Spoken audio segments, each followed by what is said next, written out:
All right, we got some people joining right now.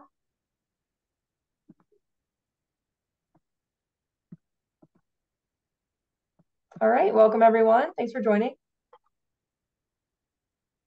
Yeah, we're a few minutes early, so if anybody wants to throw some stuff in the chat, you guys can start to throw questions in the chat. Val, are they going to be using chat or Q&A today? What do you prefer? They can really use either. Q&A would probably be easiest. So then if we type it, we can just answer it in text form, or if we want to answer it live, we can do that too. So if you want to put it in the Q&A, that would probably be best. All right, so my name is Darren McClellan. I'm here with Val Miller, one of my partners in crime here, just a great collaborator with us. Thank you guys for joining. Super excited to spend some time together. And we're gonna start in just a couple minutes. But if you guys want to throw anything in the Q&A, it's great. Some of you guys maybe attended the first Dream for All event. We are going to cover a few things from the Dream for All, a little bit of recap, and then we're going to also focus on some of the new or kind of additional programs that are available, particularly for those people that don't necessarily fall into the Dream for All program. Some of you may have even started the process with us, so grateful for that. And just we're going to cover a lot of that, go through as much of this as we can. Val, I'm seeing some stuff in the Q&A already. So Val will be kind of working with us to moderate the Q&A. And then if there's anything kind of burning questions, we'll try to answer those as many as we can. Okay, so this first one, looking for assistance to pay for a mobile home. So I know that some of what we're going to cover today also discusses that, but if we want to touch on that. Yeah. So just for anybody that's curious, so manufactured housing is certainly eligible for a lot of the loan programs that exist. The one thing that you have to be aware of is with manufactured, it really needs to be on a permanent foundation. That's going to be the key driver for most decisions from a lending perspective. If it's a true mobile home, meaning it's on wheels and you can drive it away, lenders do not like that because, of course, the loan is secured by the collateral, which is the property. And so, yeah, it can be in a park as long as it's on a permanent foundation. That's the key thing there. So many would be in a park and not a problem for that.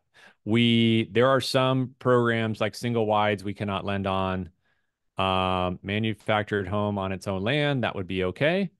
With ADU, that is okay as well for quite a few of the programs. All Okay, we right. got Well, some more let's get started, you people in guys. here. Thank you, everybody, for joining. I know we have a few more people jumping in, but I'm going to get started. It is 6. Val, you want me to wait one more minute before we get going? Let me just see the Q&A here quick. Is it easier to do your program versus the NACA program? Yeah. So if you can throw a little more information on the NACA program. So there is a lot of, we're going to cover quite a few of the different down payment assistance programs. Some of those are our programs, some are federal programs, and some are local programs. So we're going to talk about a lot of the different programs. But I think that the main objective today is bring awareness. So our job really is to teach financial literacy and really help you guys on the path towards financial freedom, guide you guys through this financial journey, which is working towards homeownership and ultimately, hopefully, financial freedom. That's our goal with the clients we serve. So a lot of the information we'll share is really just designed to teach and educate you about what is possible.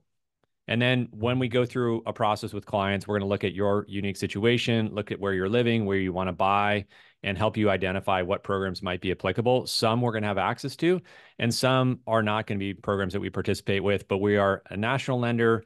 And just to give you a little bit of context, so we're with Neo Home Loans. We are a wholly owned subsidiary of Illuminate Home Loans, and we're tied to a bank called Illuminate Bank out of Minnesota. Really, our just cause as an organization is to be a guide to help really improve communities through this financial literacy process and spend more time with clients to help you guys understand the opportunity of homeownership, get more educated so you can make more motivated, confident decisions.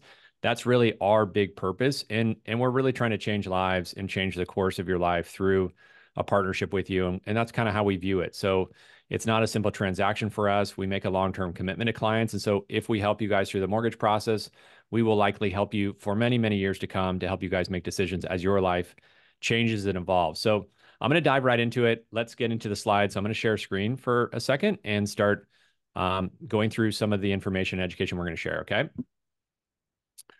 All righty. Val, can you see my screen? Okay. Yeah, we just see Zoom right now, so just make sure it's on the Oops. right Okay, one sec. side.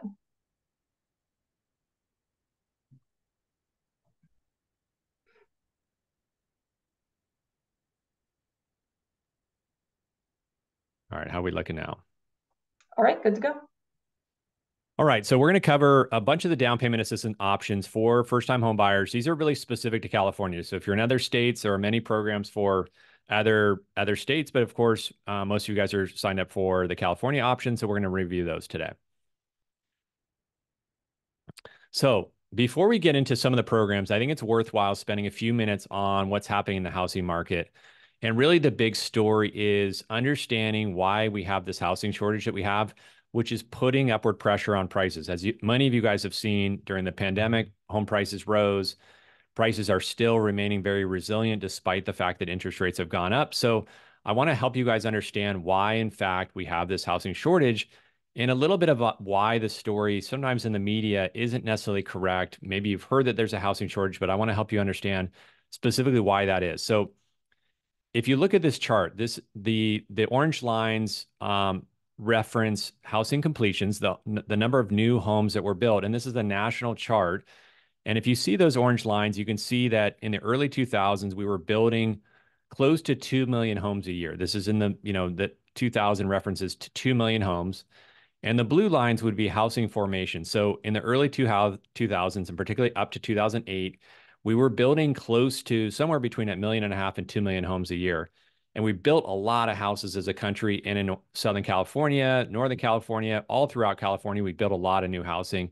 Some of the reason for that, it was easy for home buyers to buy because it was easy to get a home loan, but also we're in this big expansion of home building that was going on. And then suddenly things started to shift. One is we had a dip in household formations, and this was really not covered very well in the media, which is the number of people that would be hitting their home buying years started to rapidly decline. And there's some reason for this. Some of this is tied to what happened in the 70s with Roe v. Wade and contraception, some things like that. But at the end of the day, people had less babies during my generation, the Gen X generation. So there's this big dip in household formation. Those blue lines from 2007 to 2013, you can see a lot less household formation. And that coincided with a lot of new construction. And I'll show you guys in a sec what that did to the inventory levels. Now, fast forward to today, we've had a dramatic increase in household formation, those blue lines, and we haven't kept up on the completion side. And if you think about California and the areas that have really grown significantly, a lot of those areas have built out. So if you think about the Inland Empire, there's been a massive expansion out there, but a lot of the good land is now used up. If you think about the Central Valley, like the stuff that's close to all the kind of the urban cores, if you will, a lot of that is built out. So things are just have to expand out, but it's more expensive to build further away. And we're just not keeping up with the household demand right now. So let me move to the next slide and kind of help you understand this a little more specifically. So households, we typically build somewhere between, as I mentioned, around our average is about 1.5 million houses a year. We're really not keeping pace. So we're only building, we're building 1.4 million and our completions are around 1.45 million. We're just not getting enough to keep pace with household formation. So we're about 2 million homes short right now, which is why there's 4 or 5 buyers in many cases for each home, particularly those homes that really like check all the boxes for what most people are looking for. If you can find that 3-bedroom, 2-bath house, a lot of people want that with a nice yard.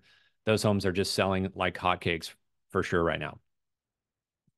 One of the other factors that's driving our situation in the market is the home inventory to owned household ratio. So basically what this means is that in years past, and particularly during that year of 2004, 2010, a lot of people ended up selling their homes because maybe they're underwater, they couldn't afford to keep it, maybe they lost their jobs during the Great Recession.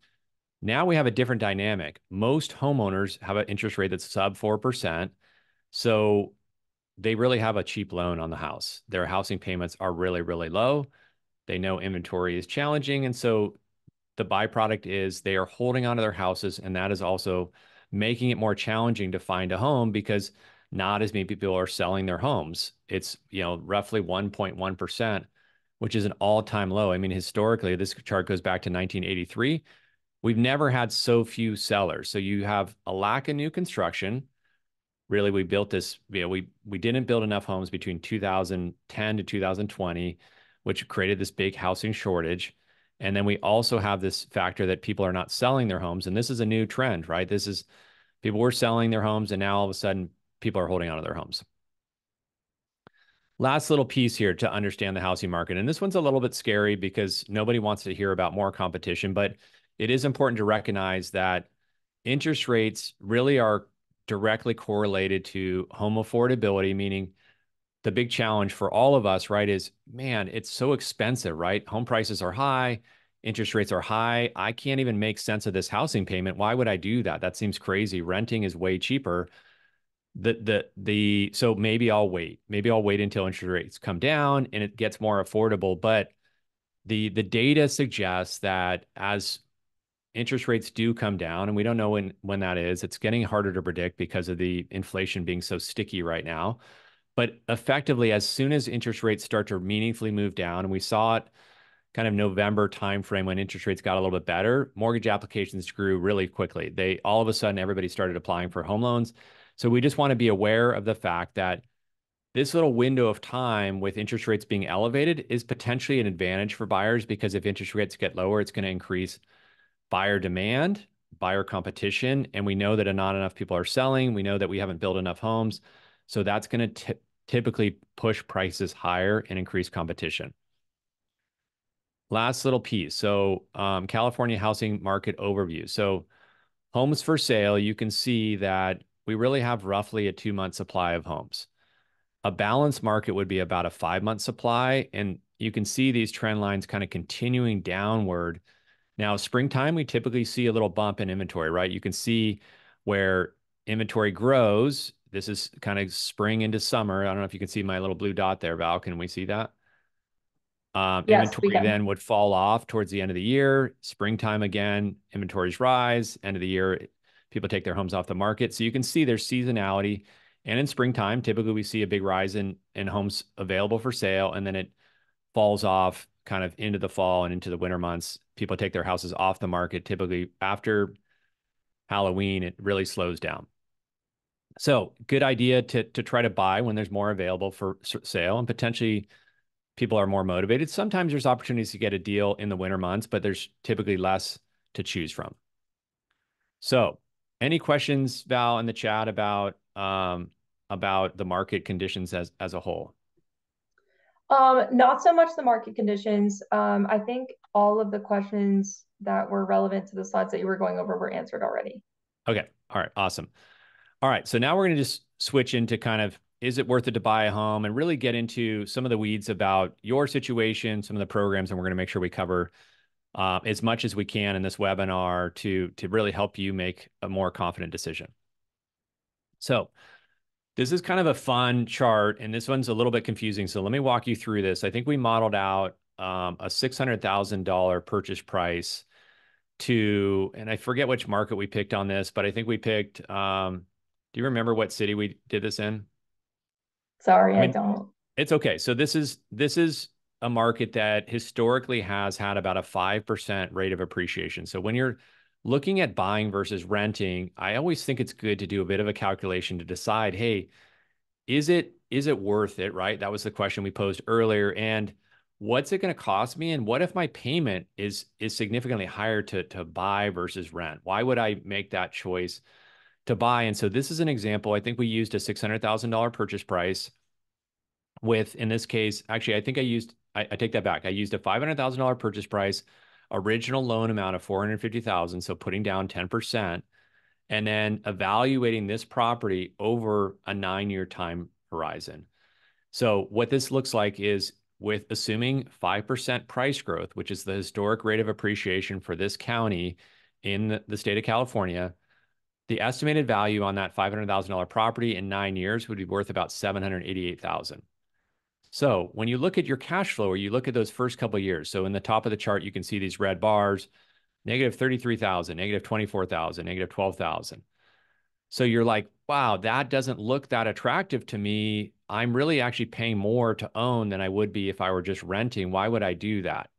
So a couple things that happen. So when we're renting, rents increase over time. And typically The national average is about 4.5% per year. If you're renting right now, you know that landlords will change rent. Sometimes you got to move places, your life is changing. But the reality is that rents go up over time, and it gets a little bit scary. But if we look at that over like a 9 or 10 year time horizon, your rent is likely to increase by 50% in that duration of time. It's the reason why all these investors are buying rental properties, because they know rents go up. So what we want to factor in is, okay, my payment feels higher. Rates are a little bit high right now, and I haven't refinanced yet, so my payments are going to be higher.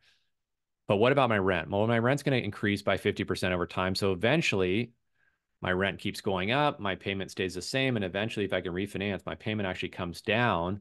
So now I have some real benefit, but I'm not going to feel that real benefit for a couple of years.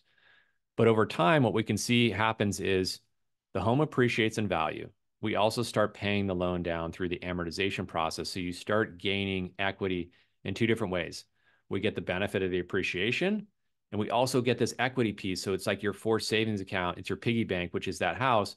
You start paying that mortgage down. So you get both. You get the appreciation and that equity growth. Now, all of a sudden, you can see that we have a realistic gain here of about 171,000 by buying the home versus renting. And so in the short run, not as attractive, but in the long run, when we factor in tax benefits, even this factors in the cost to sell the home, it still has a huge material benefit in owning versus renting a home. So I always like to take clients through this, because when we don't go through that math and we just focus on the rent versus buy, in the short run, it's very hard to make that decision, particularly right now. All right.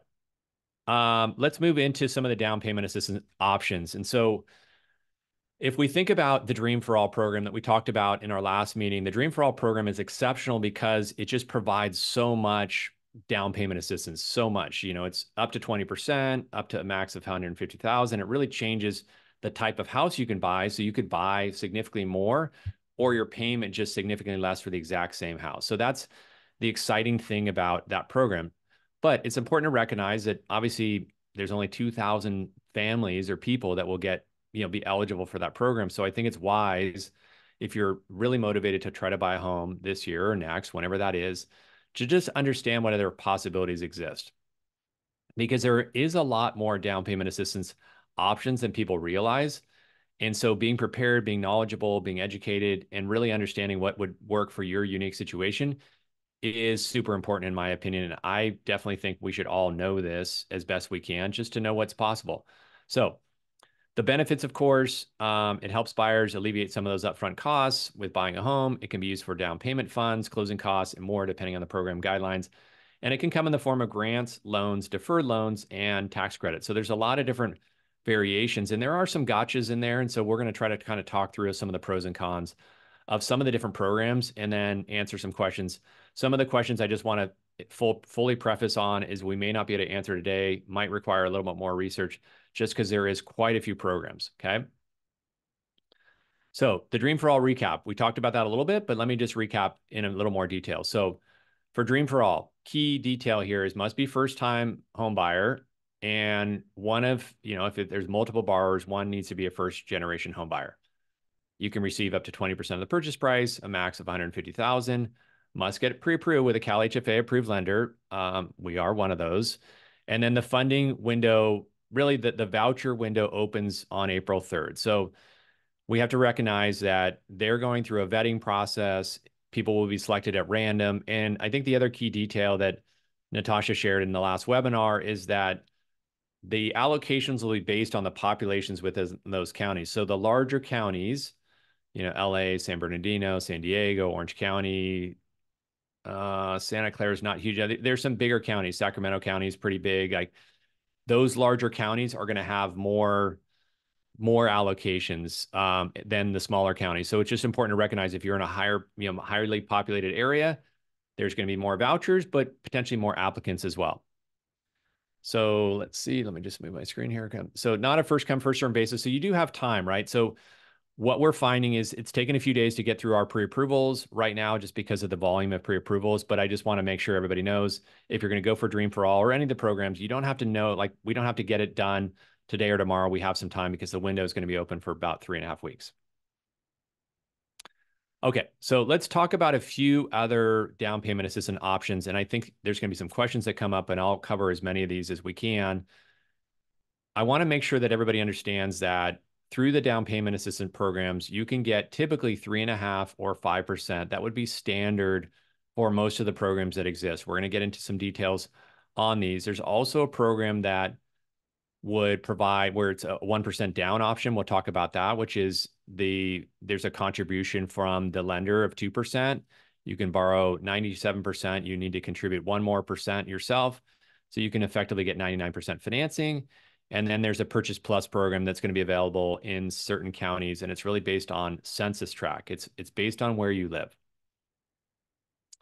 Okay, so let's walk through a quick story of one of our clients that bought, and this one happened to be in Utah, but it's a relevant story because it's not uncommon for some of the markets in California that are, I would say we have to find those markets that are lower price points. So it's not going to be in the major cities. We have to go into more of the rural areas, but potentially a good option for some people. So first-time home buyer, they are, under the 80% area median income, so right around 85,000 in this metro area. They brought in 1% plus their closing costs from their 401k. So they took out a 401k loan of 8,000. They brought in their 1% and were able to pay their closing costs, and they got $6,000 in a non-repayable grant. So the nice thing about the grants is you don't have to pay them back. In this case, this buyer walked into 20% equity per the appraisal. So she bought the property under market value, which is great. And then over time, we'll improve the home and be able to buy again in a few years. So the one challenge with the Dream for All program is because it's a shared equity program, you don't get some of the benefits that you would have of like quickly being able to buy, sell, refinance, because you're gonna owe some of that money back. Plus, you're gonna share in the appreciation with them. So I love it for the power of the how much you can buy, but there are some drawbacks there that are good to be aware of. So let's move into Luminate Path. So Luminate Path is a program that we have available. And generally what I would share is that many of the programs that exist are national programs, and some of the programs are local programs. So we call it Luminate Path because we're Luminate Bank and Luminate Home Loans, but the intention, most of these programs really function very, very similarly. But the benefit is, one, you don't have to be a first-time home buyer, so you can buy if you've already owned a property before. This is really intended for primary residence, purchase transactions only, so we can't be doing it with a refinance, of course. It's for you purchasing your home. There are no income restrictions, which is great. So if you're above the median income for your county, for example, that doesn't hurt you. And then the minimum credit score is pretty low key, 620. So that's a lot easier to qualify for. And then you can also, if you found a duplex, you could use that as well. So 3.5 or 5% down payment assistance. So let's talk about that. If you were to borrow, for example, if you were to get an FHA loan, the FHA loan requires a 3.5% down payment. FHA is a great program, particularly for first-time home buyers, because they allow for what are called expanded debt to income ratios. Your ratio of income to expenses can be a little bit higher. Now, of course, that could potentially carry a higher monthly payment, but you have the ability to borrow more money relative to the purchase price and relative to your income. So it's a huge program for first-time home buyers. And the FHA program works really well with a lot of the down payment assistance options. And you can see here, if you were to borrow a first loan of 96.5%, and I think we've got some examples coming up, plus you used 3.5 or 5% down payment assistance, you could literally buy the property with no money out of pocket. Another program is the Chenoa Fund, and Chenoa Fund is a national fund that we have access to that gives you a forgivable or repayable second loan. So the idea here is similar in the sense that you're going to get money to help you with the down payment and potentially your closing costs. And the loan, because it's a loan, it can either be forgivable or repayable. Now, the thing to keep in mind on any of the down payment assistance programs is, what does that do for my monthly payment? Meaning, what is it going to cost me? We obviously need to know that. So we would study that with anybody that goes through the pre-approval process. But also, how does this affect my first loan? Because the big loan is going to be your primary loan, that large loan, that whether it's the FHA or conventional loan, that's going to be the bulk of your expenses on the property. And so we want to look at, hey, if I go with this product, how much more is it going to affect me on my first trust deed? And so we look at that to identify what's the cheapest source of capital? How do I get the lowest cost mortgage, the lowest monthly payment, and take advantage of some of these programs that would give me the opportunity to buy without coming up with any down payment funds? So with Chenoa, they have two options, and the rates vary on the first mortgage depending on whether you do a repayable, forgivable loan. So the idea on a forgivable loan is you borrow the money, and if you make on-time payments for, in this case, on the Chenoa product, it's 36 months of on-time payments, they will forgive the loan, that 3.5% money. You don't have to pay them back. Now, the downside with the forgivable loan is the interest rate on the first mortgage is going to be a little bit higher. On the repayable loan, your actual first mortgage is going to be a lower interest rate with the intention that you're going to pay the loan back. So you get some benefits on the lower rate and payment on your first mortgage, but you have to pay back that money. So that's a little bit of the drawback there. Val, just to pause for a sec, any questions so far that we need to address on any of these programs? The only one that we got a question around is for the Dream for All program, is there a time limit for how long the home must be used for primary residence? So let's say they live in the home for 20 years and then want to move and rent out the property. What does that look like? Yeah, so generally the way most loan programs work is the requirement when you occupy a property is to occupy the property for a year. With some of these programs, specifically the DPA products, if the intention is some of these programs, you need to occupy the property for longer. But with Dream for All, there is no process to validate whether you're living in the property or not because life continues to change. And if you were to move out of the property, that's okay. You just have to recognize that if you were to refinance or sell the property, that's when you pay them back. But no, you could move for sure. And there's no way that they can manage or force you to stay on the property. You're allowed to move out. Another one I see here is I think how I'm understanding this is, do these programs allow suites for rentals? So like an accessory dwelling unit? Many of them do. Many of them do. I mean, it depends on if there's an existing ADU, but yeah, normally the agency guidelines are pretty flexible. And so these loans, keep in mind that the first mortgage, the main loan is going to be either a conventional or FHA loan. They're basically government-backed loans. They're guaranteed by Fannie Mae and Freddie Mac, which are basically government-sponsored agencies, or FHA, which is part of they're guaranteed by HUD, the Department of Urban Housing and Development. So they they're government loans in first position, and then the grant or the down payment loan or grant is going to be through a separate agency that's providing the funds. And the same with some of the city programs as well. As generally they're, as long as you conform to the guidelines on the first mortgage, and that's a big point for everybody on the webinar, is most of the decisions are going to be made by us as the lender on the first mortgage. And then most of the down payment assistance programs will just kind of fall in line with whatever the requirement is. So when you buy a property as an owner occupied property, the expectation is you're going to live in the property for at least 1 year. After that, let's say you want to go out and buy another property, no problem, you can. And you can rent that property out and buy another property. In fact, we talk a lot about that with clients is if you can start small and then eventually accumulate some more real estate, it's an incredible way to build a portfolio of properties. And you can go, as long as you've occupied the first home for a year, eventually you could buy the next house and occupy that house as well. Okay, great. Okay, so this is another program, very, very similar. This product is called Essex, and another national program. They will provide up to 3.5%. They have a 10-year amortizing term, which basically means that the loan amortization period is a little bit shorter. You can also have the option to defer this product. So a couple of other options, and the FICO score requirement is only 600. So that's pretty good because if you don't have a great credit score, this is another good option. Manufactured homes are eligible here. Not much else to say on Essex. Just want to let you know that this is another good option, giving you that additional 3.5%.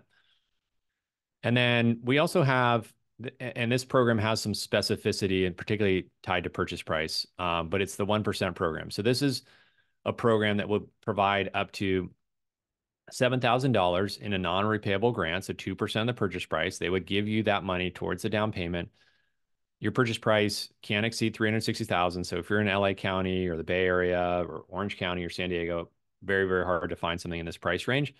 But if you're in, smaller counties or more rural counties, maybe there's some opportunity for you to buy a manufactured home.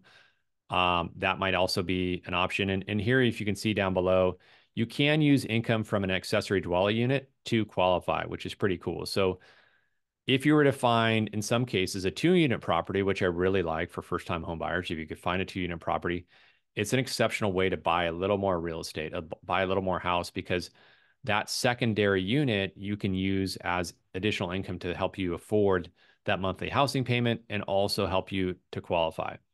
So that can be done with the FHA loan program and with the assistance of the 1% program or the repayable grant. Now, remember, duplex for 360K. I know what you're thinking. That's super hard to find, but if you could find it, then this program would potentially be eligible for that.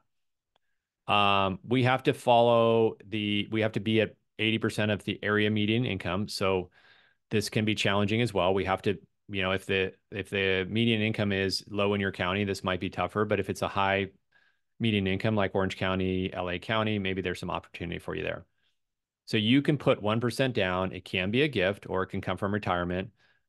It also allows 2-1 or 1-0 buy down. So something that we should talk about for a quick sec is a concept called a buy down. The way a buy down works is the buy down can either be paid for by the seller as a seller contribution, or in some cases by the lender itself, like me. And a buy down would allow you to have a temporarily lower rate in payment on the home. Because interest rates are elevated and they're expected to go down, many clients are choosing to go with a buy down because the buy down is basically a credit from the seller or a credit from the lender that you can use. Now that credit, if you don't need it, let's just say interest rates get better over time and you're able to refinance, then ultimately that money that you got as a credit can be applied towards the loan amount in the future. So it's like kind of like it needs to be negotiated with the seller or your lender, but it's a good option to have a lower rate in payment. So you can do your rate, you can get effectively up to 2% lower on your interest rate in year 1 and maybe 1% lower in year 2. And I'll see if I can pull any examples depending on timing today. All right, let's go through the Purchase Plus program. This is another good option for people. This is really tied to Census Track and really impacts people in San Bernardino, Riverside counties. So some of the counties where if you fall into the census tract, this is a non-repayable grant. So it's effectively free money. You don't need to pay it back. You do need to be a first-time home buyer, which means you can't have owned a property in the last 3 years. Your current primary residence must be in and let me just see, specific area and no income limit. So you have to be within the existing census tract. So if you think that you might be in a lower income census tract or a census tract that will be eligible, there's a census tracking tool that we have access to. So you would want to connect with us, share where you live with us, and then we can look to see what census tract you're in if you're eligible. But I think the main counties are going to be in Inland Empire and Southern California are the primary counties where this program really works in California. It works in other markets. So if you move out of state, there's quite a few markets that are in these lower census tracts, but it is a good option because you can get up to $5,000 non-repayable, and you can use that money for your down payment. You can use it for closing costs. You can use the money however you want to use it. Okay. I wanted to, Val, do you have that slide that I showed with a little bit of the breakdown of the math of one of the programs? I think I either emailed it to you or sent it to you. And there's just one slide in there to show them kind of a $750,000 purchase price. 1 second here. And I'm going to move over to the next slide, but let's see if you can pull that for us. Okay. While I'm going to the next slide. So grant programs.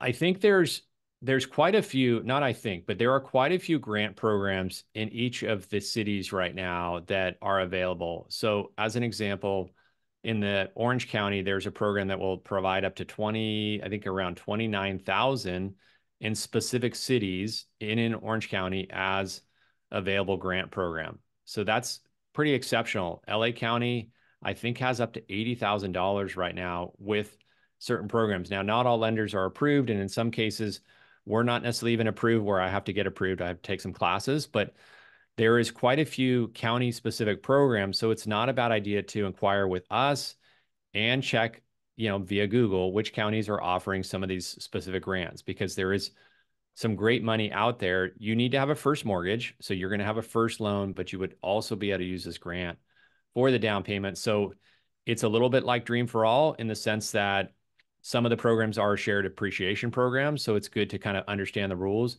We can help you interpret the rules and really decide if it's appropriate for you. So our commitment to anybody that's on this call and anybody really that we're working with is to identify, hey, what are the best options for you? Where do you live? Where are you trying to buy? And what solutions might exist based on your goals?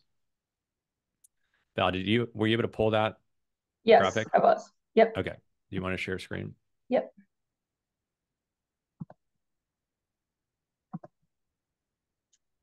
Okay. Okay, are you able to see this? Yeah, this is great. Okay, so another program that I want to talk about is a program through GSFA, which is the Golden State Finance Agency. And so this is a little more of a specific example because I know we've been talking a lot about 3.5% and 5%. So I want to help you guys visualize what this could look like on a purchase price of about $752,000. So let's assume that we got an FHA loan of 96.5%. In this case, it would be $738,000. The GSFA, that's a mouthful, down payment assistance option, they will give up to 5% of the amount of the purchase price. And so they would give you, so 5% of the, or actually of the loan amount, right? So 5% of the loan amount. So 5% of that 738 is going to be 36,945. And we could use 26 of that to cover the 3.5% down. So you are coming in literally with no money out of pocket, and you can use up to $10,000 to put towards the closing costs. So with this program, you have some options to get all of that money. Now, you don't have to use all the money. It might be advantageous, and in some cases, it may not be helpful to use their money. So we kind of need to look, but the idea is to visualize that there are options to literally buy the house with no money out of pocket, depending on the program. So the goal, of course, with all these programs is to help you get into the market if that's a goal. And then my suggestion for anybody that's looking at these programs is to really identify, hey, what are the pros and cons? Does it benefit me? Am I paying extra to use this money or not? And try to evaluate it from a longer term perspective. And so oftentimes what we'll do is we'll build out a financial model to help you visualize that. Because it's kind of hard to know, hey, how do I compare all these programs, right? You have this GSFA program, you have the Cal HFA program that we talked about in the last webinar, which is another great program through MyHFA. You can find a lot more information on the website, and we can send you the recap of that. But there's a lot of options. So how do I decide which one is right for me? And so I would recommend, if I'm you, obviously I'm going to be a little bit biased here, but to sit down with somebody like us that can kind of evaluate you, your goals, where you live, where you're trying to buy, and then help you decide what program to go after. But the idea is that there's a lot of options. There's many, many possibilities. Any questions in here on this one, on the GSFA? This is Golden State Finance Agency. Let's see. There are some questions about which programs are stackable, like if you can use one program with another program. Yeah, you can. You can typically use a down payment program plus a grant. And it would really depend on which program we're trying to use and if we're using a grant and a DPA, because they're kind of different. So the DPA products typically are going to be a loan secured against the property, and the grants, not necessarily. It might just be a lump sum of money. So we have to just decide, are you doing a first, second? Is there going to be a third loan? But some of them are stackable, but it's really going to depend. It's case by case. I think it would be unwise if I was like trying to speculate which one would work best altogether, because it is going to be so specific and situational to what your unique situation is. But some of them are stackable for sure. It's a good question. How does PMI factor in? So PMI is going to really be tied to the first mortgage. So FHA has a couple of different types of mortgage insurance. It has what's called upfront mortgage insurance that you can finance. So you build that into the cost of the mortgage. And then FHA also has monthly PMI. So it has a monthly PMI factor on all FHA loans. The one nice thing about FHA is it does have a lower base rate.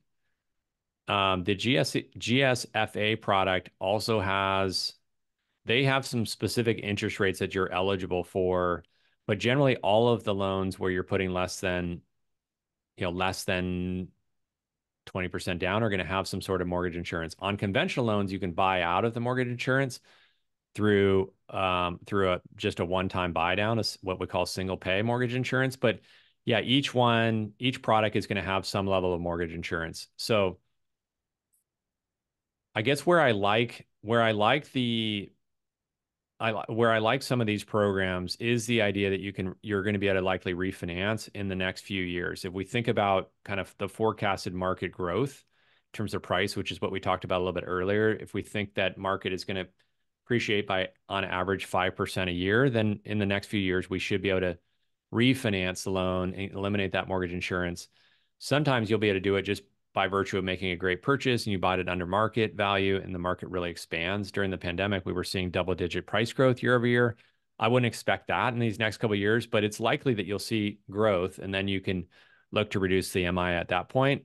Or maybe you've built up enough cash flow and you've saved up some money and then you can pay it off. You can pay your principal balance down. But yeah, most of these loans are going to have some sort of mortgage insurance, but the mortgage insurance on a lot of the loans isn't as bad as it used to be. I know people get really scared about that because it feels like, wow, I'm paying all this, I'm paying all this interest, paying a high price. Now I've got to pay this dumb insurance. And I would say overall, it's not as expensive. And in many cases, it's only a few $1,000s to eliminate the mortgage insurance altogether. Not so much on FHA, but on the conventional loans, you can. Any other Perfect. questions on that? Val? Last one I'll hit on. Do you repay the GSFA down payment assistance? Is it built into the total amount of the loan or is it two loans? It would be a separate loan.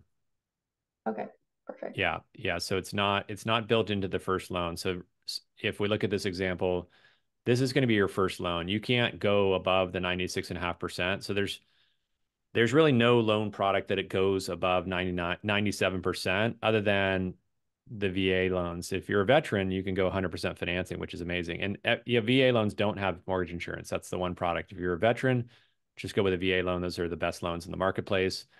The other thing I'll mention is that on the GSFA product, there are some discounts for different industries. And let me see if I can pull a quick screen share here. One sec, Val, and I'm going to Do just you want me to move over to a stop? different screen. There are some programs that if you're like a first responder or you're, and let me see if I can pull up the window here for a sec. You guys, bear with me.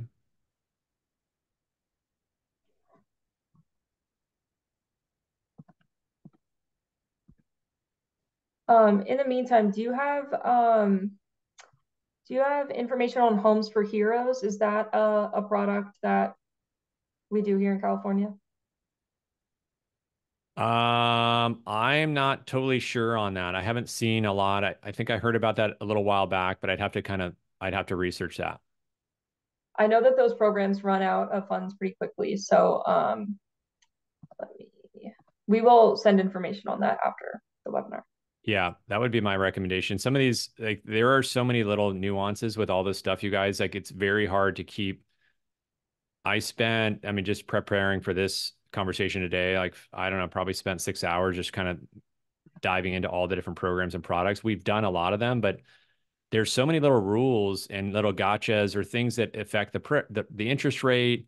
Some of the programs make sense, some of them don't. So you really have to kind of look at each one individually. The easiest one to wrap your head around is Dream for All because it's so straightforward. You're just getting an ordinary loan and then they're giving you the extra money. So it's a little more of like a basic program, I would say. Some of these other ones, you have to really look at, hey, does it impact my interest rate on the first? How much more am I going to have to pay to use this little bit of money? So that's something that I just think you got to make a thoughtful decision around. And we typically will run the math on that to identify, hey, is this actually a good solution for me? Or does it actually put me in a kind of a worse spot? Am I better off saving a little bit of money if I can instead of going this route? So I would recommend just evaluating that and having a conversation with, me or somebody else to say, hey, what is the best one for my unique situation? What should I do? Knowing that I don't have a huge amount to put down, or I've got a little bit of money saved up, but I don't want to use that money because I want to have an emergency fund.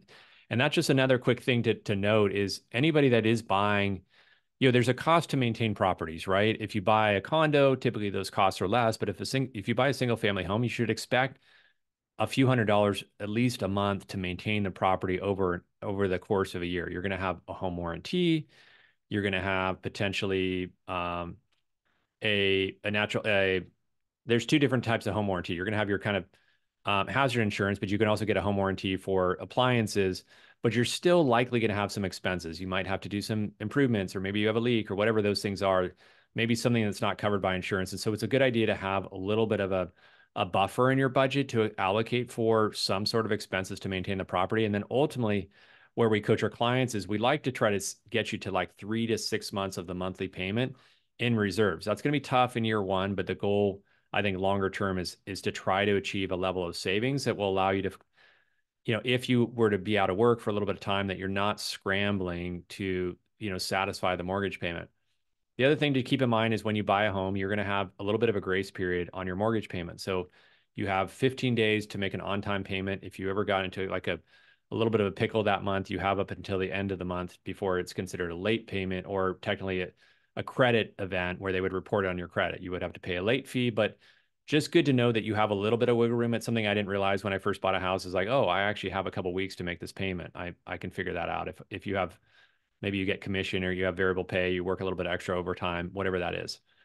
Val, the one thing I was going to look for with kind of the specifics on those eligible people, I would just say if you're, it works for many of the teachers, it works for first responders, it works for people in the police force. So they are eligible for some specific and better pricing. So it's kind of like a version of the Hero product. And they just qualify for a platinum program. I just can't see the specifics, but the interest rates are better. So you are getting some preferential treatment there. Okay, great. Okay, let me jump back to the screen share and pull up our presentation again real quick. We're down to a couple of the last slides, and then we can do a little bit of live Q&A on things that people are thinking about. Hang on one sec.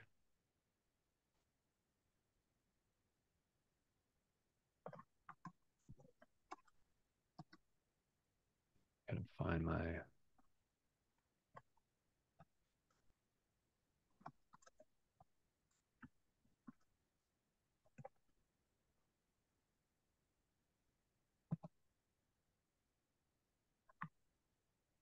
Sorry, Val, it's taking me a sec to pull that thing out. You're good. Are you looking for the slides? I got it. Yeah, I got it right here.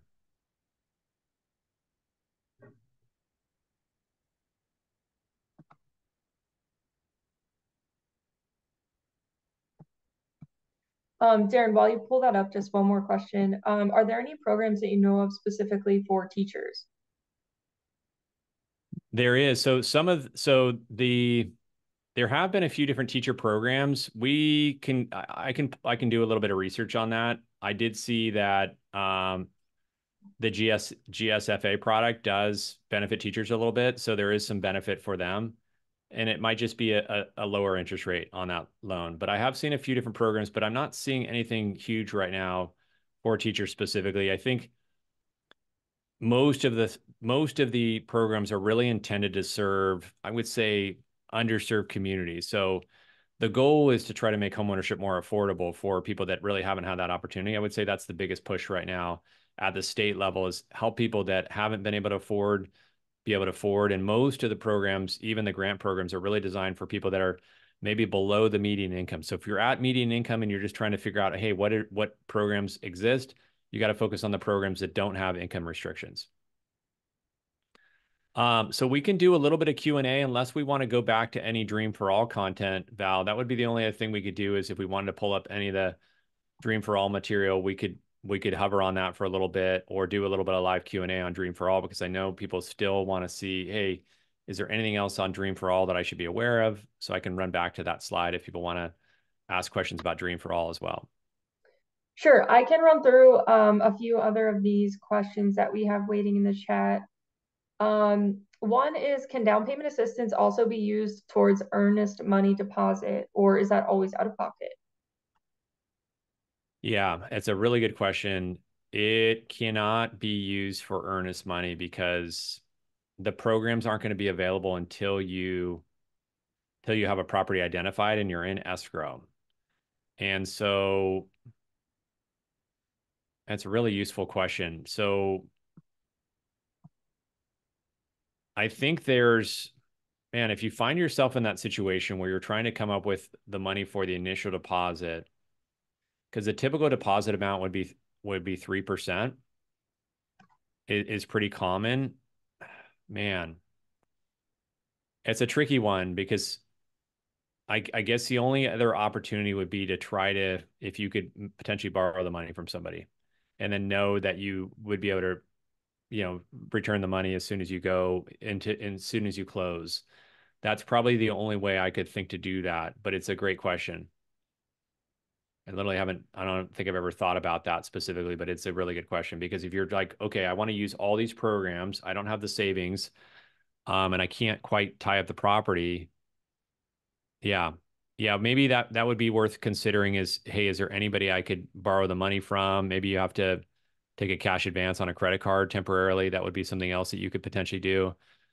I think there's a couple ways to get money in the short run. You just don't want to be stuck. And now with initial deposits, when you type a property, you just have to recognize that that money isn't vulnerable as long as you stay in good faith. You can cancel a property, you can cancel a transaction for any reason. So even if you didn't like the color of the house, you could decide to cancel the purchase. So just know as a buyer in California, the balance of power shifts from seller to buyer as soon as they agree to take your offer.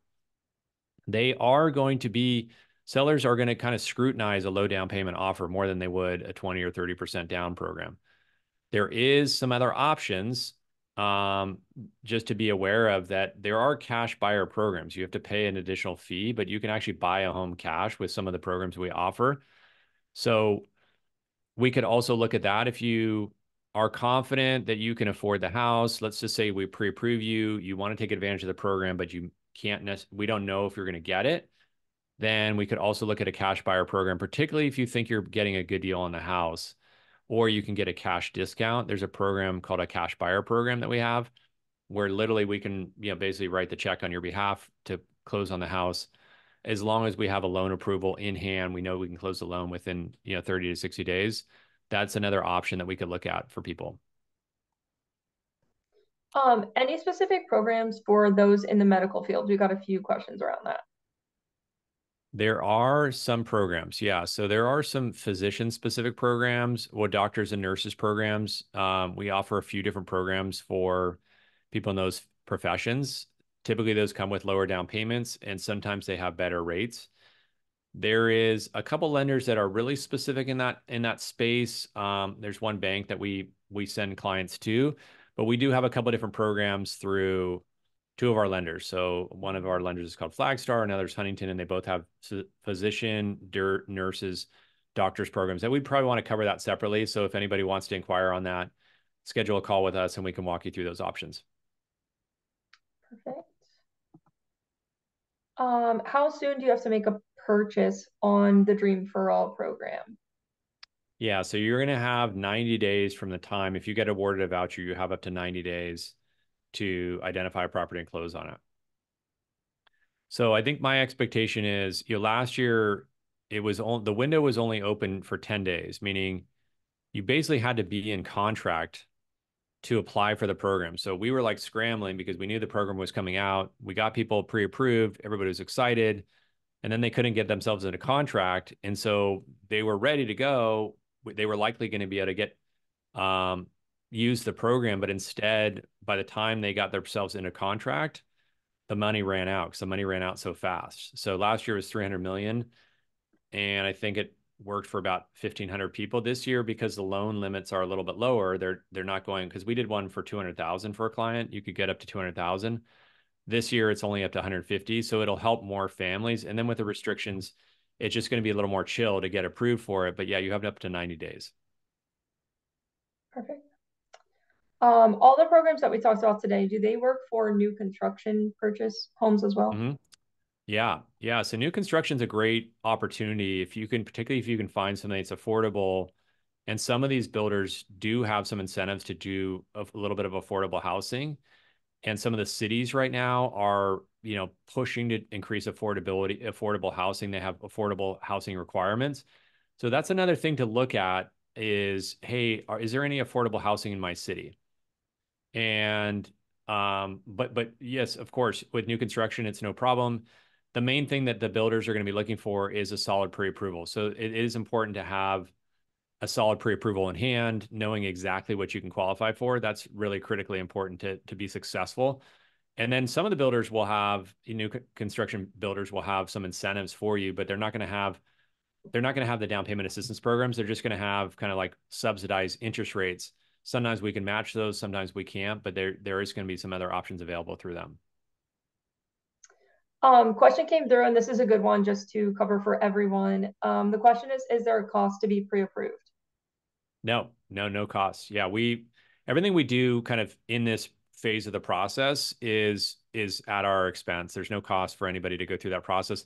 In fact, generally right now, we're not even pulling, most of the time we're trying to avoid pulling credit reports if we're kind of in the exploratory process. If you're like really motivated and ready to move into the buying phase, then I would recommend looking at your credit report. But if we're kind of like, hey, I just want to see what I can afford, I want to see what programs are available, then maybe we would hold off on pulling credit just a little bit, see what your income looks like, see what you're trying to buy, help you kind of work the math out. And then from there, we can decide if it makes sense to pull credit. And typically we're pulling credit at our expense as well. So the only thing about pulling credit is all of a sudden you're going to get just a barrage of phone calls from everybody because it looks like you're taking out a home loan. So that's a little bit annoying, and there's some cost to it on our end. So we're kind of just feeling each and every transaction out to decide whether we pull credit. But normally we would pull credit, review your income. We spend time, energy, resources to identify your best solutions. But no, we do it at our expense. There's no cost, and the only way that we make money in the loan business is by closing home loans. That's the only source of revenue for us. At some point, we're going to be doing a little bit of a home buyer guide, and so or a little bit of a class. And so at some point, we'll roll that out to people that are on the call. If you guys want to get some pro tips on home buying, we're going to be putting out some of that stuff in a little bit of a video format. But that will be like under $100, so nothing that'll be expensive. But no, for our time, no cost.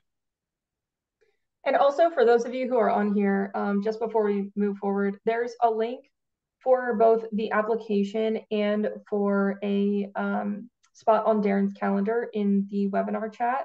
So if you are at the point where you're ready to buy a home and you want to move forward, the application is a great place to start. And then our team can review that and see what you're eligible for and any of these programs that you're eligible for. So don't hesitate to reach out to our team. There is one more question here, Darren, that I thought was good to hit on. Please define first-time home buyer. Can one qualify if I'm on a title for an investment property?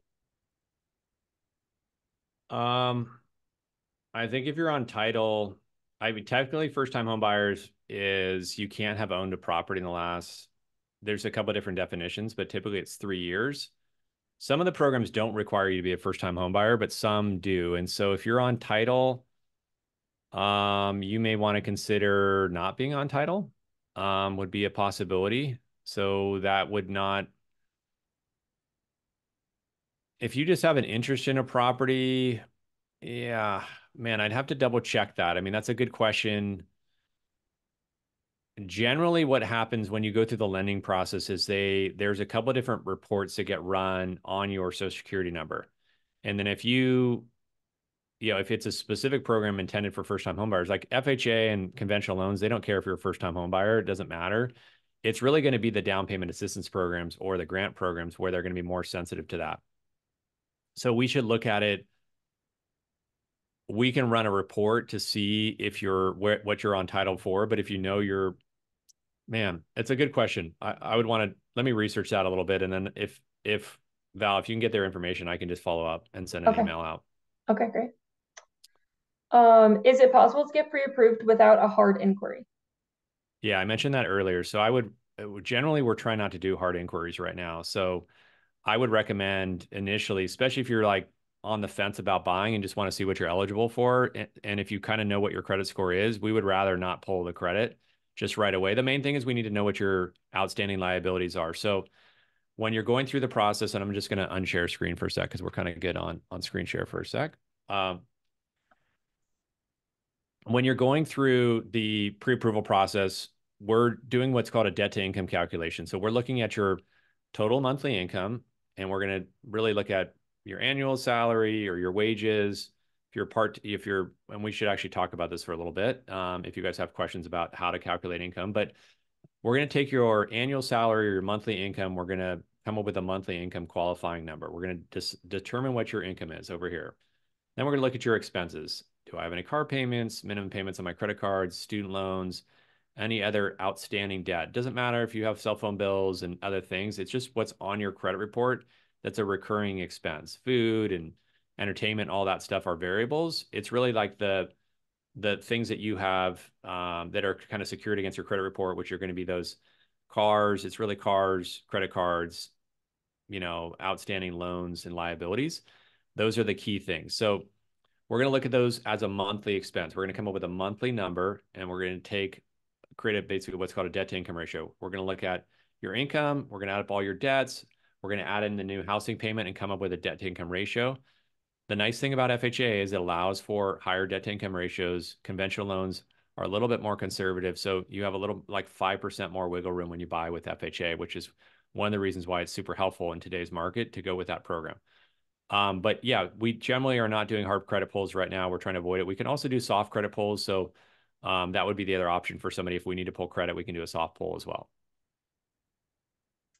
So if someone goes ahead and fills out the application, what does the timeline look like there, as far as hearing back from our team? Yeah, it's running about 48 hours. Normally we can do it next day. Right now it's about 48 hours just to get us through the amount of applications we have at the moment, and to really give you accurate feedback. I would say about 2 days. If there's something like really, really urgent, we would need to know that. If you're going to try to buy a property tomorrow and it's like a 911 situation, then we could maybe expedite, but really generally it's about 48 hours. There's some questions about specific programs for state or county employees. So I think, yeah, I mean, it's super specific, right? And so I would just say we should research in your county what's available. I don't know that there's any benefit if you're a county employee, because that seems like that would be, unfair lending practices, to be honest. The idea is that the goal is fair lending, right? So to give everybody an equal opportunity to own property, and in some cases incentivize people or try to make it easier if you haven't had the benefit of wealth transfer from family or opportunities to do that. So that most of these programs are really intended for people that just have been underserved up to this point, which is something that we're super passionate about at our team. Is like, how do we help people that haven't been helped before really get all the information needed, and then also get into the market, which is where all that wealth creation happens. But yeah, I don't think that anything specific to the county employees would be available unless there's something for county employees. And then you would want to talk to the county that you work for and say, hey, do you guys have any special grants for county employees? But I don't know that that would be published publicly. Yep. Okay. As far as the overarching themes, I think we really hit on all the questions that were asked. But again, if you have a very specific situation and you want our team to look at it, we're going to send out a recap. That was one of the questions that was asked a few times. You will get a recording of this and a recap with any of the links that were sent out in the chat.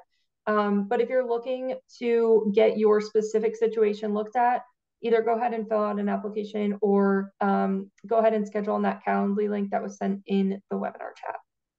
Yeah, I mean, if I can jump into the chat for a little bit, we did this last time. If people, I have probably like another, Val, I can do a little more Q&A for 15, 20 minutes. I know Val's on East Coast time, so she may want to jump off at some point. But if you guys have specific questions about your situation and want to hang out for a few minutes, I'm happy to do that. I know just so you guys are aware, right? So everybody's situation is different. Each loan is like an individual thumbprint. We all have something different about our situation. We have different goals and we have different life circumstances. And so part of the part of the opportunity, but the challenge is, okay, hey, for my specific situation, which is really what you should be concerned about, right? It's like, hey, how does this impact me? I get it. What options do I have, and what would be in my best interest, and what's going to not put me into a bad spot because I'm trying to make good financial choices. All of that is really important. So you guys can throw a few questions in the chat, and I'll see what I can do to answer some of those, or put them in the Q&A, I guess. Yeah, I think it's all in the Q&A, Darren. Okay, I'm gonna go back to actually like Adam asked. Sorry, I don't think I'm supposed to use names here, but there was a good question from somebody with the beginning with the letter A. And if the demand for housing is high and the inventory is low, why the builders are not willing to build more houses? Okay, I think it's worth just answering that question because it's a really good question. So I'm involved with the Builders Industry Association.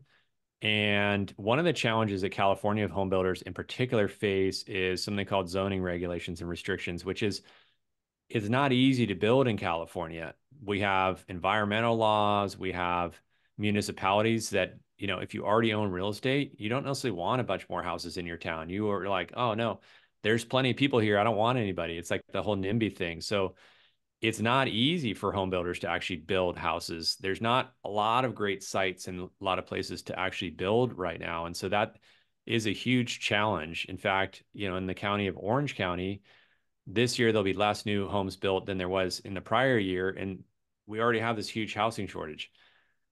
If you make it tougher to build, it's better for the existing homeowners. The home values go up when you make it harder to actually get projects approved. There are cities that I can think of in Southern California and other markets where they haven't had new homes for like many, many, many, many years, like decades even, where they haven't built like any real new amount of new construction. So if you think about areas that are like the Bay Area where it's already built out, or LA County, many parts of LA County are already full, like it's all built. So you're just doing infill projects. And those infill projects only, you can only get 20, 30 homes in there, maybe 100 if you're really lucky. So that's the big challenge we have. We don't have a good solution for it. You got to just try to find your little piece wherever you can. The ADU is a good option for those that want to build some passive income. I'm a huge fan of those. But anyway, that was hopefully a helpful answer there. Okay, not really specific for this meeting, but I did have a question regarding first-gen home buyer. My partner's father has VA benefits and lived in homes paid through those benefits. Would that mean they own that home and therefore my partner would not be a first-time buyer? I think that's a question about, I think the question is first generation home buyer. If your parents, just to remember on the first generation home buyer, this is a dream for all question. So if your parents don't currently own a home, you're technically considered a first generation home buyer. They just can't own a home right now. So if you're in that cohort, then it's definitely worth applying for Dream for All. Like, why would you not? Just get pre-approved as quick as you can, apply for the voucher, see what happens. There's no downside, there's no cost. A reminder for Dream for All and a couple of these other programs, there are some certificates you have to get through the programs. So they are going to make you take a home buying class in some cases. They're going to want to make sure you know kind of all the gotchas. So, or what you're signing up for, because it's a good idea to know what are we signing up for. But in the case of the question that was asked about partner's father, I think you would be potentially okay as a first generation if they don't currently own. Let's see. I saw somebody else ask a question currently available through LA County, such as LACTA first-time homebuyer assistance for be interchangeable or used in conjunction. So I think some of the, like, if there's a really good program that provides a lot of money, generally you're going to want to use that program as your default program because the money is so significant. I think that LA County one, it's a massive amount of money. I think that the one goes up to $80,000. So I don't know that you could use anything in addition to that, but that should be more than enough in most cases to get you what you need.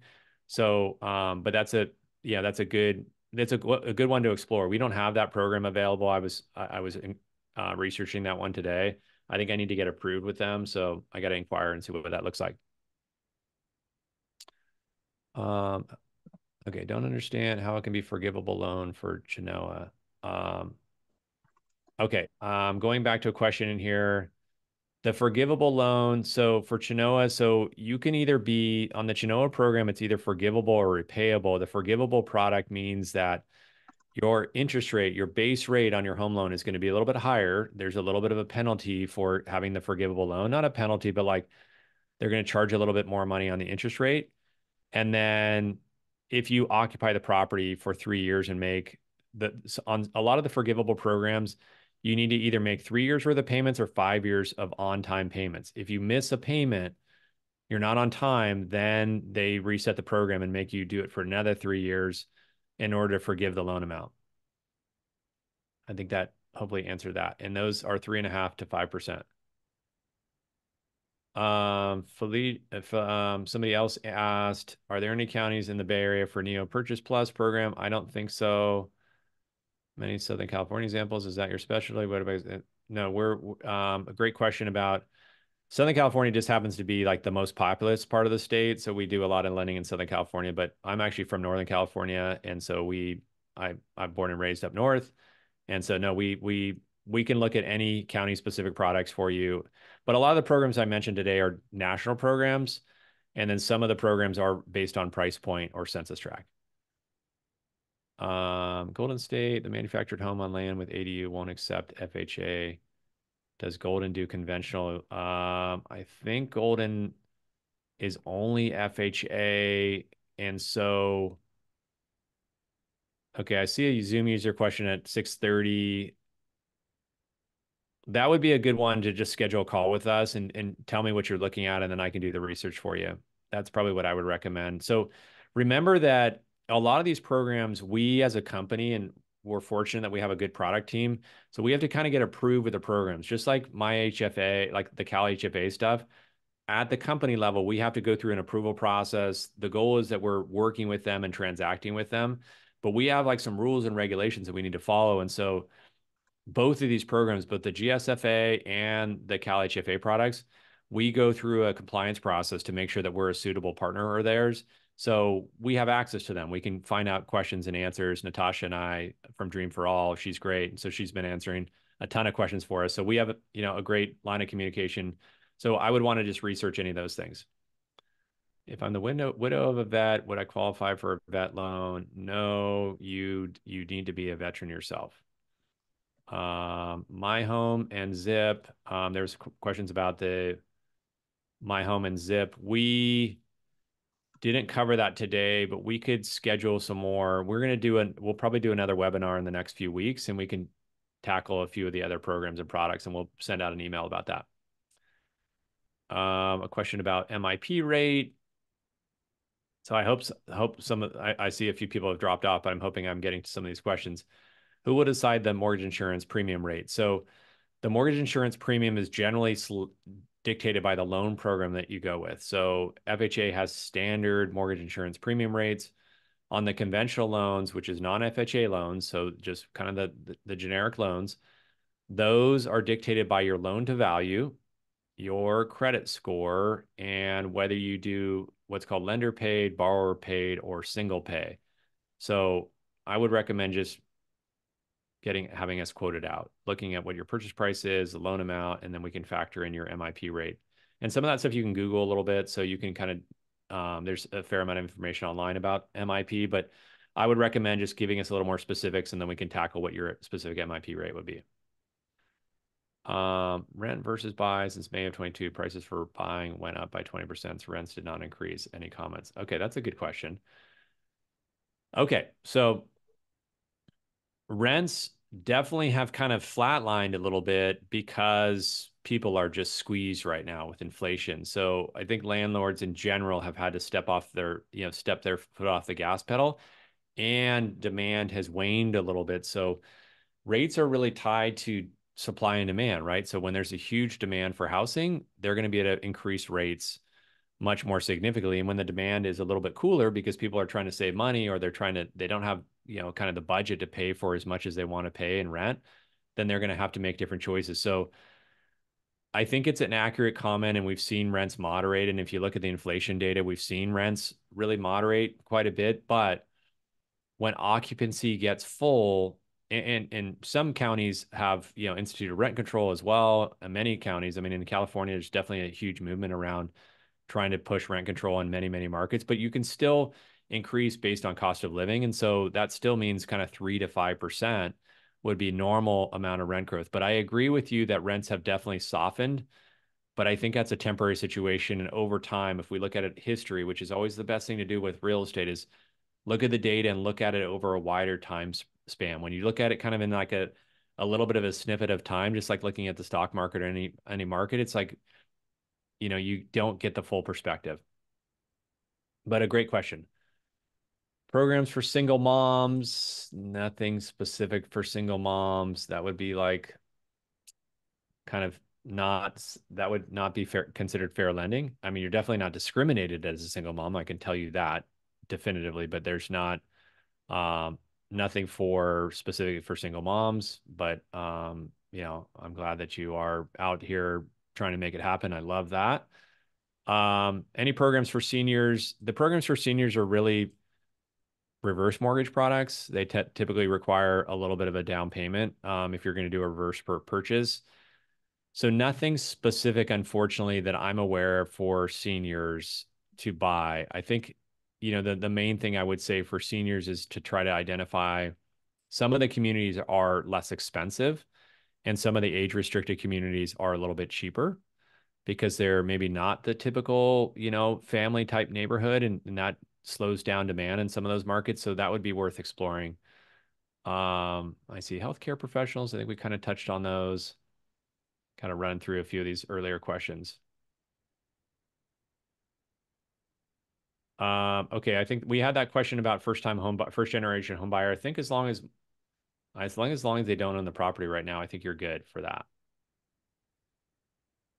Period of time for death that might qualify as first gen buyer. Let's see a high Darren question. What would be the most approach for a single person that does not qualify for DFA? So I think I think there's a couple approaches as a single person. If you don't qualify for, so one is I would look at the city options or the county options and see if there's any big money there that's available. The other thing I would do if I was just getting started is try to think about ways that I could offset my mortgage payment. I would likely probably try to buy with the least amount of money down. And then I would try to figure out, hey, is there anything else I could do to ensure that I can make this monthly payment? And that might mean a little bit of house hacking, which is maybe getting a roommate. Maybe it's doing some pet sitting, something where you can start to get some additional income on the property to ensure that you can confidently make the mortgage payment. That's probably the biggest thing, right? Is how do I make sure I can comfortably make that payment? Because that's going to be a little bit scary at first. But I think we just have to think creatively around what are the possibilities and how could I make that payment? And if, and I understand as a single person, maybe roommates doesn't seem like a great idea, but that would be something I would certainly explore. If you were to buy in an area, for example, where there's college students, that's a good source of, a good potential, roommate type situation. But there's a lot of different possibilities. I would also look at 2-unit properties where you occupy the smallest of the 2 units and rent out the larger one. I think that's another possibility that exists. Maybe trying to buy something where you just start really small. You just find the smallest house that you can comfortably, live in, and then try to move up as your income grows over time. Because the thing about inflation is that it will also cause wage growth. So inflation is kind of sticking around, but eventually wages are going to continue to expand. And over time, you'll start making more money because as the cost of things go up, they're going to have to pay employees more. So what you're currently making today will likely increase over time. And so also recognize that the ratio of your income to your mortgage payment will change. And even though it seems like a lot, inflation is really good at destroying debt. So the debt will become smaller and smaller as your income rises over time. And that's something that's hard to keep, your mind on today because it's like, wow, this seems like a lot, but I can tell you that over time it gets easier, but it's hard at first. If there's a 15-year-old son, how to handle DFA transfer event. If there's a 15-year-old son, how to handle DFA. I don't, not sure. I'm not sure what that, you would want to ask that question again. I'm not totally following that question. How about homeowners insurance? Is it high and a separate expense that needs to be considered? Okay, great question on homeowners insurance. Okay, so Homeowners insurance is a little bit out of control right now. We have a challenge in California with the insurance commissioner hasn't allowed insurance companies to raise rates. And so you have a big issue with insurance. And there's a couple of reasons for this. We have, California is the fifth largest economy in the world. But what's happened in California, and if you drive down the freeways, you might see this, like there are more ambulance chaser attorneys than I've ever seen before. They're like everywhere on every billboard. These attorneys are really trying to hammer the insurance companies. And also they've had huge losses with wildfires, and a lot of other things that are factoring into the cost of insurance. So insurance companies are effectively losing money on the policies they're writing. They're paying out about $1.05 for every dollar in premium they're covering, but they haven't been allowed to raise their rates enough. So people are pulling out. So some people are writing, some people are not. And that's making insurance way more expensive right now. What I'm hearing is that by summertime, it should start getting better. I talked to somebody at AAA that was like he's called an actuary. It doesn't really matter, but it's somebody like does all the math for the insurance company. And so, yeah, it's more expensive right now, but I think it's a temporary situation. I see I see a ton of chats, ton of questions. Val, what I missed a few flew in there quickly. Yep. So one is around the Dream for All program and like how you can qualify for that. So the fact that they say that your parents can't own a home, they're asking how does California get away with that requirement that it's potentially discriminatory. Do you just want to touch on that and kind of the distinction there?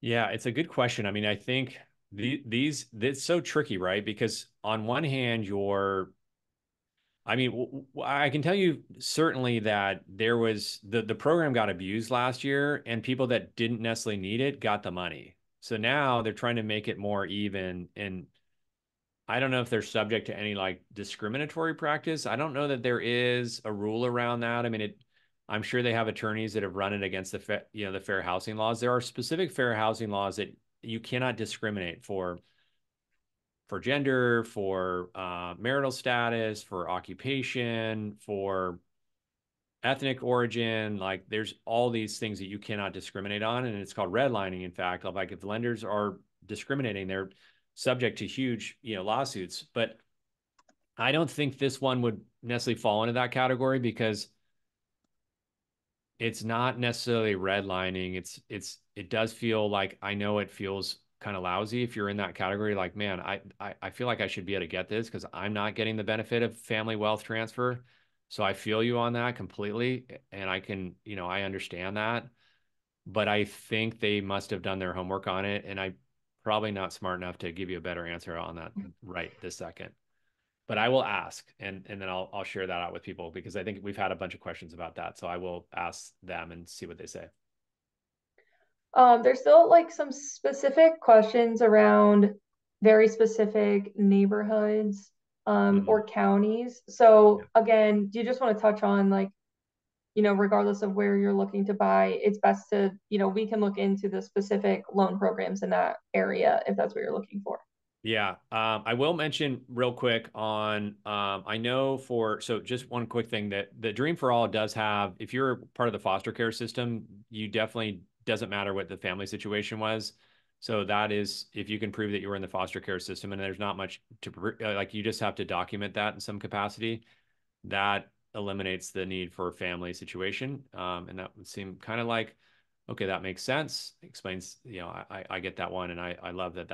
I think that's a really cool opportunity for people. And we've talked to a few people that since we put on the event that are in that situation, just one specifically, but I'm super hopeful that they get a voucher. I would be so happy for them. Okay. So the escrow process. So the escrow process basically means for those of us that are unfamiliar with that, escrow is like Switzerland in the transaction. They are the third party intermediary.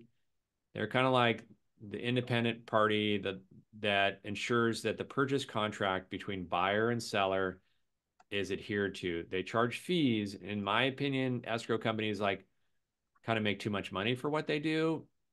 Didn't hear it here, but I think it is a little bit overpriced.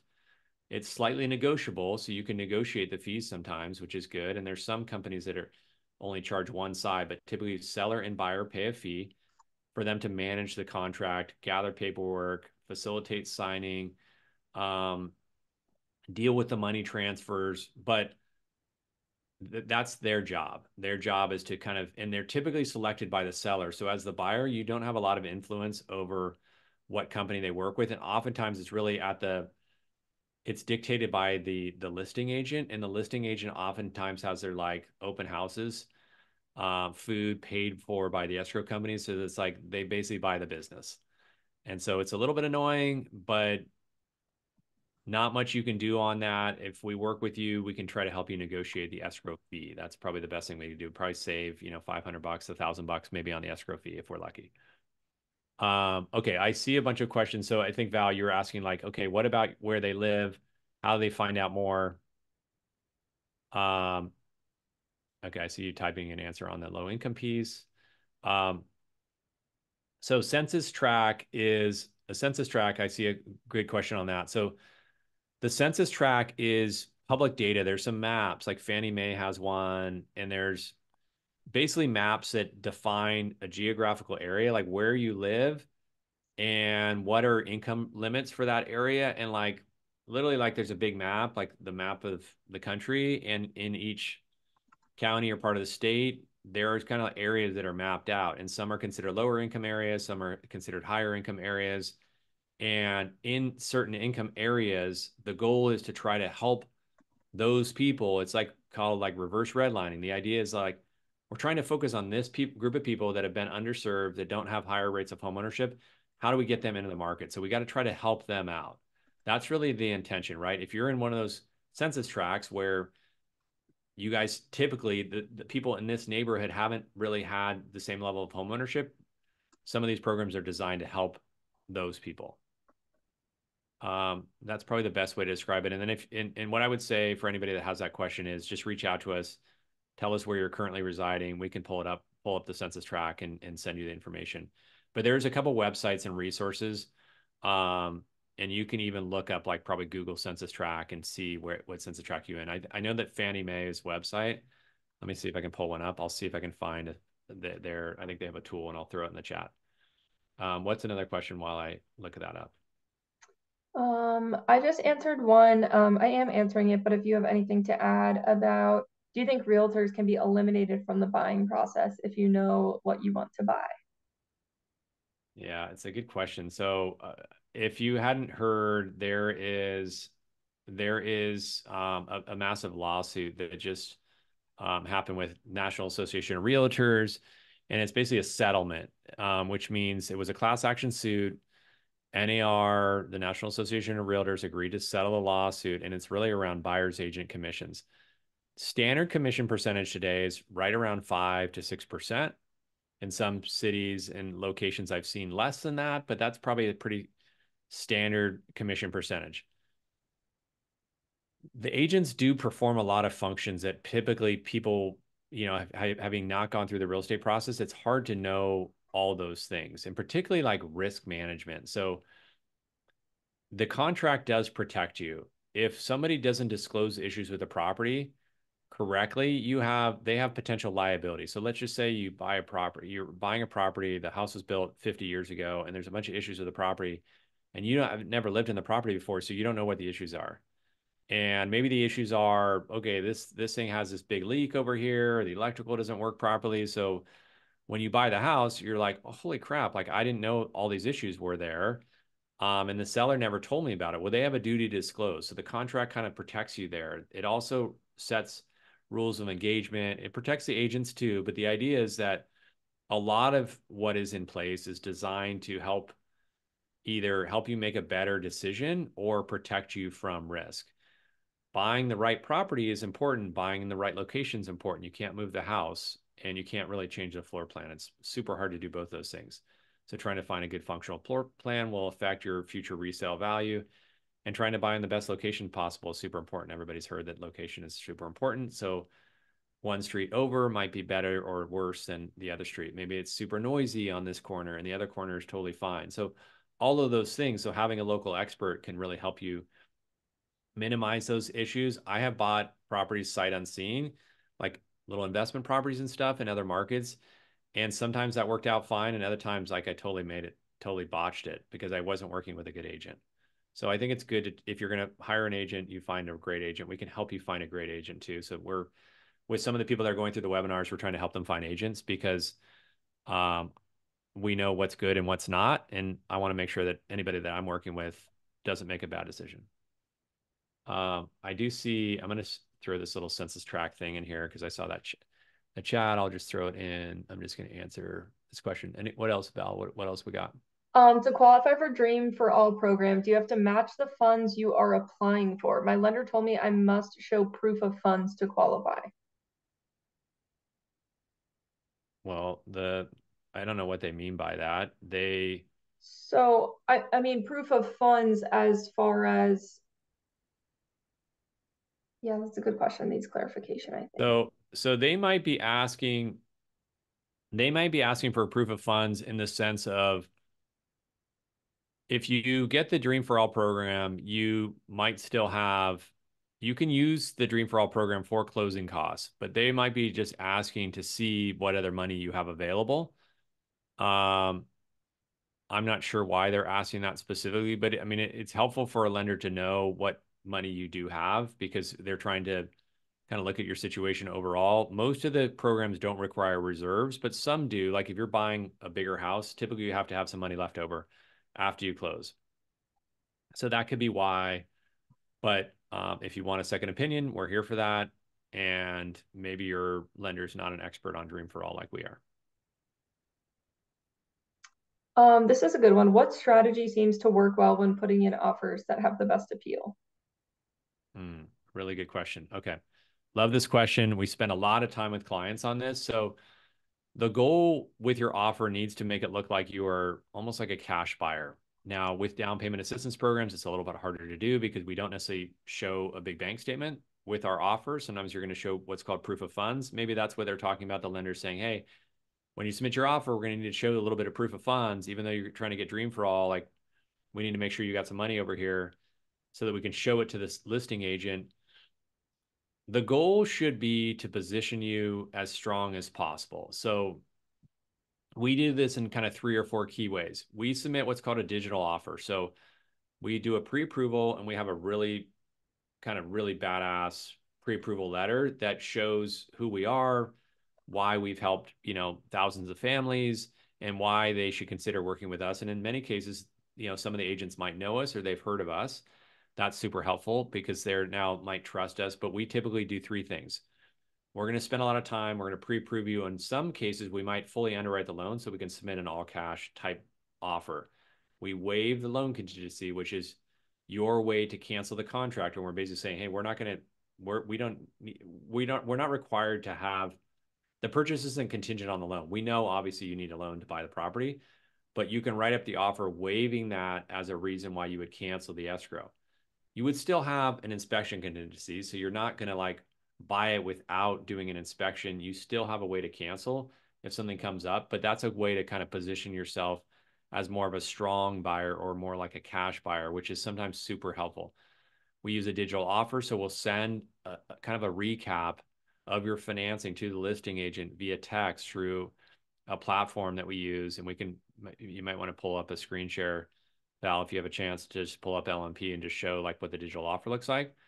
And then typically I'm going to call the listing agent and go and advocate for you and to help them understand what we're doing, why we're doing it. That way, all the work we put into getting you pre-approved and making sure that they feel confident. The the thing that we need to understand as buyers is that the sellers are trying to decide who to sell their property to. And once they decide, they can't back out. They're stuck. So even if you don't buy it, like there's nothing really they can do. They just got to go back on the market. So the balance of power shifts from seller to buyer as soon as you get your property tied up under contract. You get to choose at that point whether in fact you're going to buy the property or not.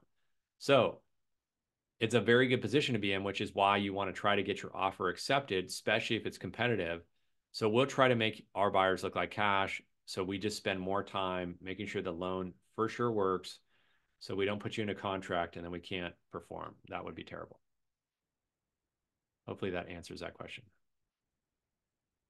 When you say underserved, what does that mean? Is that income based and what is considered lower income price point? Okay, so I see a question underserved.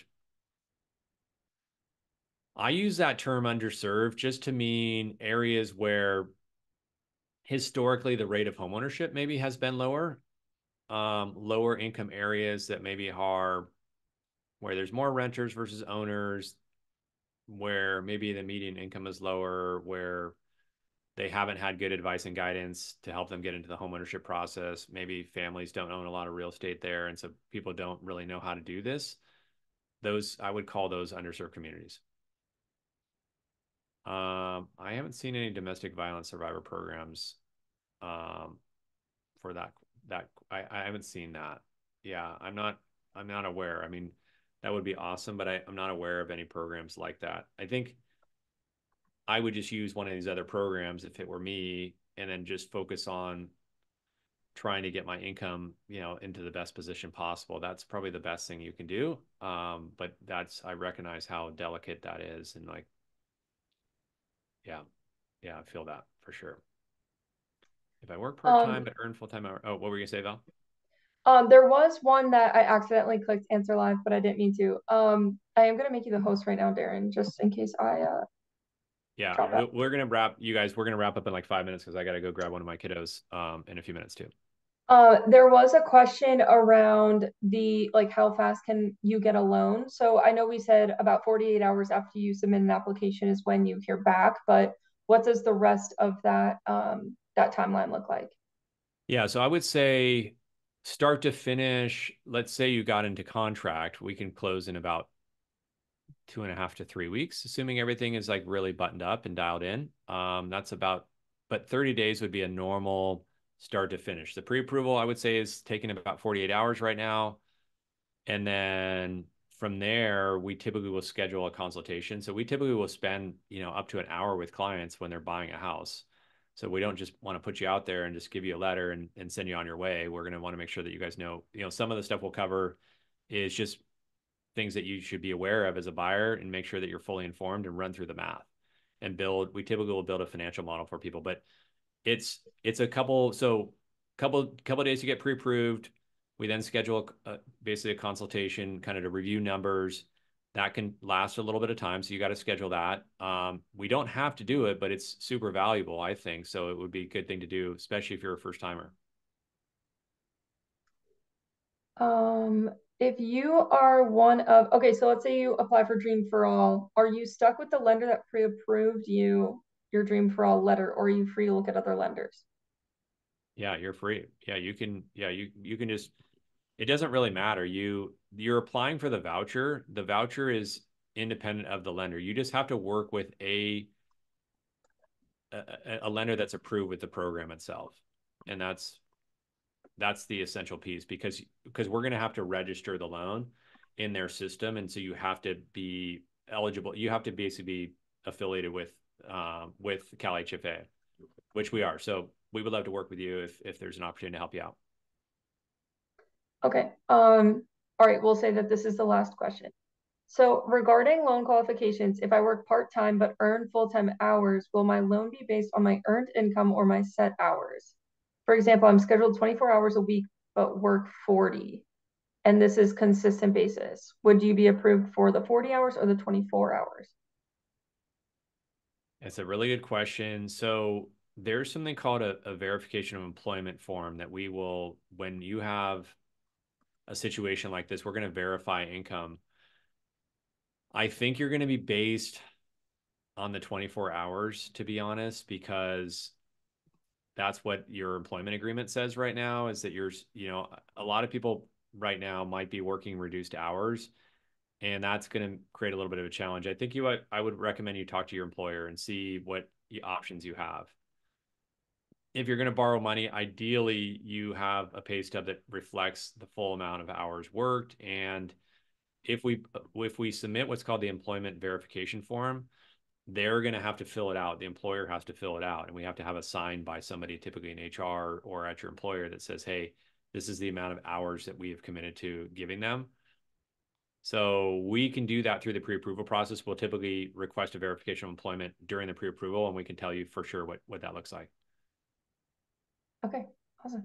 Okay, You have I promise 20%. last one. So the clarification to the lender told this person that if they want 20% from the Dream for All program, they also need to have 20% down as proof of funds. No, no, not true. Yeah, they sound like they don't know what they're talking about. Okay. Yeah, I mean that's, that would be like, you can also check out you can check out the recording that we did with Natasha if you don't want to hear it. You can hear it. She doesn't mention that either, but yeah, you don't, that's the whole idea, is that it's a down payment assistance program. You don't need to have another 20%. You're getting 20% from them. You can have money. It doesn't mean you can't have any money. You can still, we have some clients that have the money. They're going to still apply for the program. So you're allowed to, if you have money, and hopefully you have a little bit saved up if you're going to buy it. Don't have to. I mean, it's okay. Like I definitely helped clients that literally had no money to buy a house. It's happened many, many times. Fortunately, the market appreciated. They did fine, but we always want to have that conversation just to make sure that I'm at least doing my job to say, hey, let's think through this. Let's make sure we're making a good choice here. Section 8 voucher, not considered income. Counties in the Bay Area. I see that question. Counties in the Bay Area. I think that was an older question that is unanswered. If you're still on, I've not seen anything on the Purchase Plus up there. So I don't think we have that. Yeah. And then timeshare count as owning property. No, timeshare is not real property. So no, that does not count as owning property. You're good on that one. All right, everybody. Thank you guys for hanging out. If you have more questions, you guys can send us an email. You can reach out to us and our team. Hopefully you grabbed our information in the chat. You can find us at McClellanteam.com as well. You can schedule a call through there. You can find me on the NEO website. You can Google my name and connect with us. So thank you guys so much. Thanks for being here. Thanks for your commitment to your financial journey. We want to support you any way we can. And we're just grateful for you guys spending your precious time with us. And my hope is that we can help you in any way possible. It's really my goal. And for the legacy I want to create is like, I want to impact as many lives as I can. So thank you guys. Thanks for being here.